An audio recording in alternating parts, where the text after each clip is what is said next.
Welcome to the Spark by Hollywood podcast. I am your host, Devora Goldberg.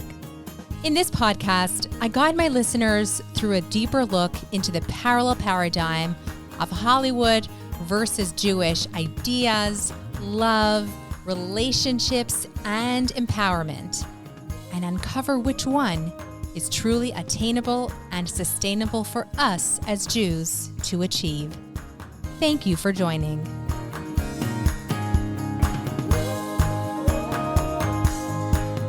Thank you for joining today's episode of the Sparked by Hollywood podcast.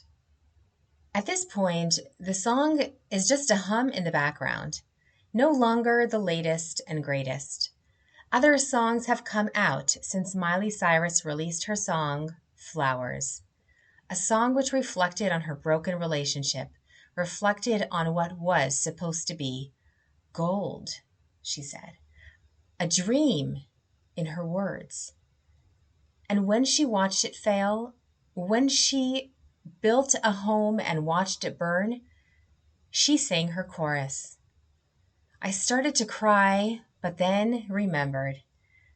I can buy myself flowers, write my name in the sand, talk to myself for hours, say things you don't understand. I can take myself dancing, and I can hold my own hand. Yeah, I can love me better than you can. We listen, we hear the words, we sing along, and so do our youth, our young generation, our children, listening, absorbing this message of this powerful, beautiful woman, a celebrity, disseminating her message to the world. And what is the message?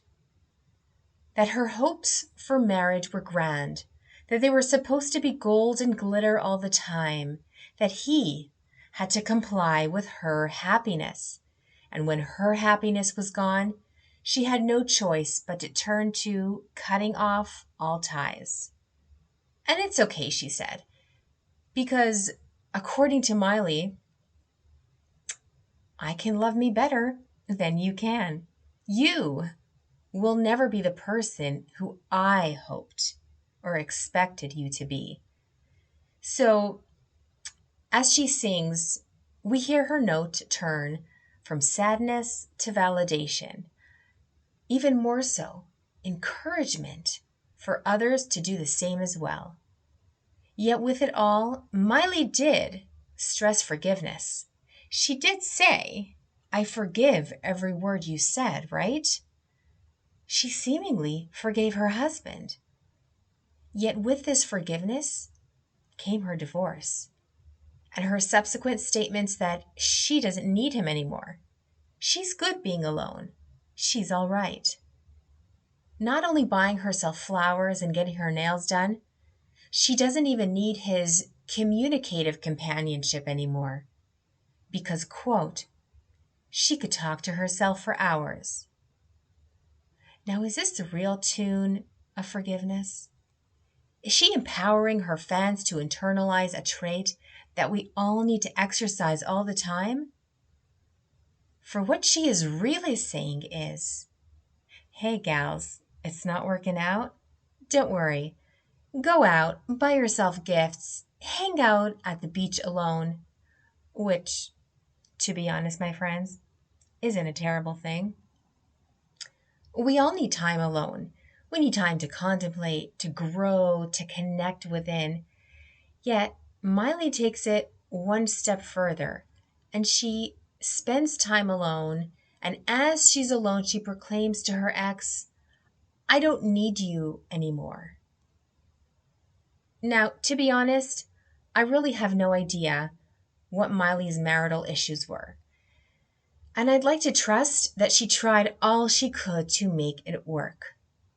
But again, nothing alludes to that in her song. Yeah, she forgave, but is this what forgiveness really looks like? Is this the empowerment that Miley is working so hard to convey? Let's take a closer look. Forgiveness is the ability not to harbor what was, not to allow a circumstance or another person to take up precious real estate in our minds as we mull over any injustices that was or that were.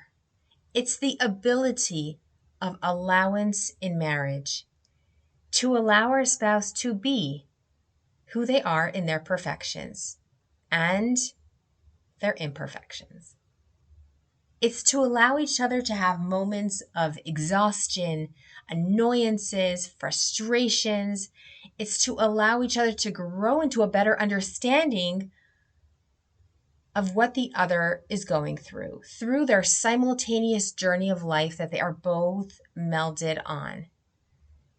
It's to allow your commitment to remain throughout, even when times look bleak, dark, or somewhat uncomfortable.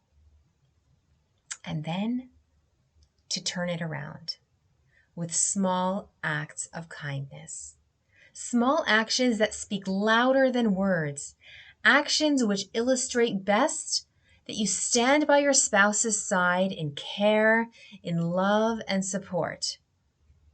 And what does this look like? It looks like your neighbor.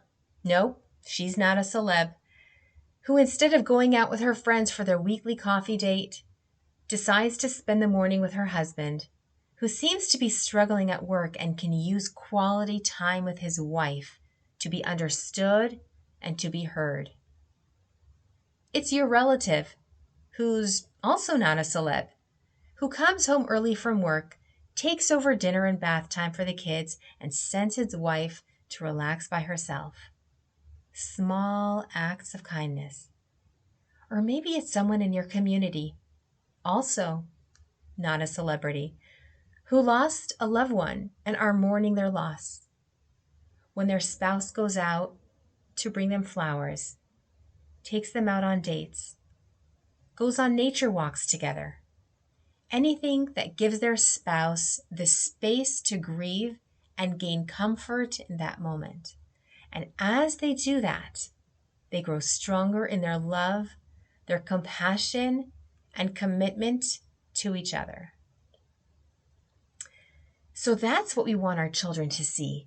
Those are the paradigms that we want our songs in our homes to play, so that when they are in relationships themselves one day, they'll start to sing this to their significant others.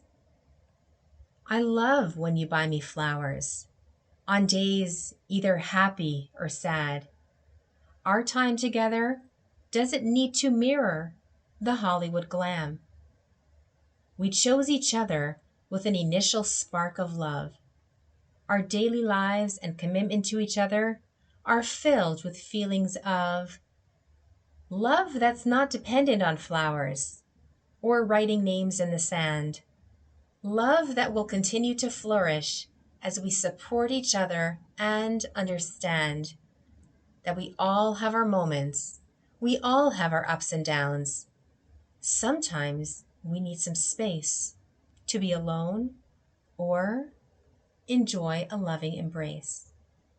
But to know deep down that our chain remains intact, even if it may seem wobbly and may threaten to come apart, there are many opportunities to grow our relationship and remember who we chose to be the other half of our heart. Thank you for joining me for today's episode. If you are loving the Spark by Hollywood podcast, kindly leave me a 5-star review on the platform that you're listening on. Be sure to follow me on Instagram at Sparked by Hollywood. That's where the conversations happen. That's where I give you extra content on all my episodes and where you can send me your feedback, your comments, and questions. And finally, in a world where we are all enamored by the spark of Hollywood and its celebrities, always remember your own spark that you carry within you that makes you the gift that the world needs to shine that much brighter. I'll catch you in the next episode.